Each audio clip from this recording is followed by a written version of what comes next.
On est mardi soir et j'ai une discussion avec un de mes 3 mentors et j'ai eu un éclair de génie, ou plutôt une révélation. Mais avant tout, merci à tous de vous être abonnés à la chaîne. On est 44 ou 45. Abonnez-vous parce qu'à chaque début de vidéo, je parlerai du nombre d'abonnés et on verra l'évolution de cette chaîne qui est censée rester une chaîne un peu secrète, où je donne des tips, où je parle d'un peu tout ce qui m'arrive dans la création d'entreprise et surtout dans le coaching parce que je suis aussi coach d'entrepreneur. Et même si je suis coach d'entrepreneur, j'ai donc 3 coachs moi-même. Il y en a 2 que je paye et un que je ne paye pas. Celui que je ne paye pas, je le connais dans la réalité. C'est quelqu'un qui me connaît, qui peut me faire des critiques, mais qui n'a pas assez de distance pour me faire des critiques sur la globalité de ce que je fais, puisqu'il me connaît trop. Et il y en a 2 autres que je ne connais pas personnellement, mais que je paie. Et c'est avec l'un d'eux que j'ai eu une réunion ce soir qui m'a vraiment chamboulé là. Et c'est pour ça que je fais ce vlog directement après. Ce mentor, il a été chef du design chez Stripe. Donc Stripe, c'est une plateforme de paiement. Et on parlait du produit que je suis en train de créer en ce moment. Ce produit, il a pour objectif en fait d'être vendu à une vingtaine de clients maximum. C'est ce qu'on appelle un SaaS vertical B2B. C'est-à-dire que j'ai besoin seulement de 20 clients pour faire mon chiffre d'affaires. Donc c'est pas un SaaS qui est destiné à des millions de personnes. Et je m'étais mis dans l'idée que ça allait être comme ça. Et en fait, en discutant avec lui, je me suis rendu compte que je suis, entre guillemets, tombé amoureux de mon idée. Et ça, c'est très mauvais quand on crée une entreprise ou quand on lance un produit. Quand on tombe amoureux de son idée, ça peut être à la fois une force, mais aussi être le meilleur moyen de s'enterrer très vite. Je vais vous expliquer. Je vais vous expliquer pourquoi il ne faut jamais tomber amoureux de son idée. Il faut essayer de prendre le plus de distance. Pourtant, c'est quelque chose que je connais, mais même moi, je suis retombé là-dedans. En gros, mon SaaS, mon produit, mon logiciel en ligne que je veux vendre, je le destinais à des grosses entreprises. Et je sais déjà que je peux le vendre à des grosses entreprises. Mais le truc, c'est que ce logiciel, il peut aussi être utilisé par des petites entreprises et ce qu'on appelle des micro-entrepreneurs. En gros, des entreprises seules, 1, 2, 3, 4, 5 personnes.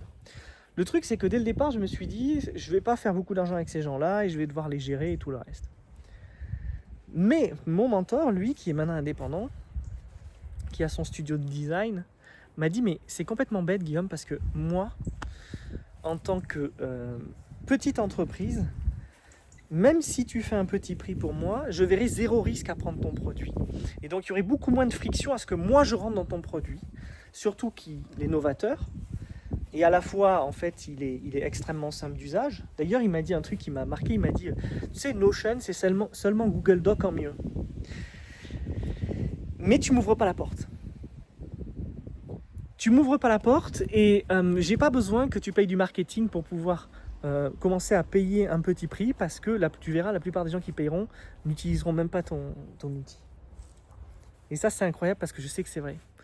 Je sais que c'est vrai, je sais que en fait, quand on limite l'accès à son produit, ça peut créer une sorte d'attente, une sorte d'effet sur les grosses boîtes qui, elles, identifient que c'est un produit spécialement fait pour elles, et c'est ce que je voulais faire. Mais d'un autre côté, on se limite énormément dans la possibilité d'avoir une masse de clients qui sera beaucoup plus facile à gérer que d'avoir 20 clients. Je m'explique de suite. Quand on a un SaaS vertical B2B et quand on fait ce qu'on appelle du high ticket, en général, on a des services qui sont bien supérieurs à ce qu'on ferait pour une personne simple ou une petite boîte qui paierait 50 € par mois, par exemple. Et donc, en fait, ça prendrait beaucoup plus d'énergie, il y aurait beaucoup plus de merde à gérer, du storage, un channel dédié 24 heures sur 24. Bref, on serait quasiment l'employé, même si on a un SaaS et qu'on est indépendant, on serait quasiment l'employé de cette grosse boîte avec un high ticket. Et ça, c'est une vraie problématique, parce que si on prend 20 clients, on devient très vite l'esclave de ces 20 clients. On est très bien payé, mais on devient l'esclave de ces 20 clients. Alors qu'en fait, si on se place au milieu, en fait, on a une multitude de clients qui, eux, n'ont pas accès à tout ce qui est pénalisant pour nous et avec les high tickets.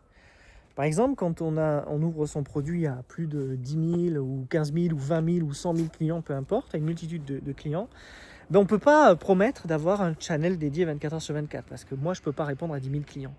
peut-être que je pourrais avoir une boîte où on répondrait à 10 000 clients, mais tout ce qui va être CSM, donc Customer Success Manager, ça va être extrêmement difficile à prendre en compte.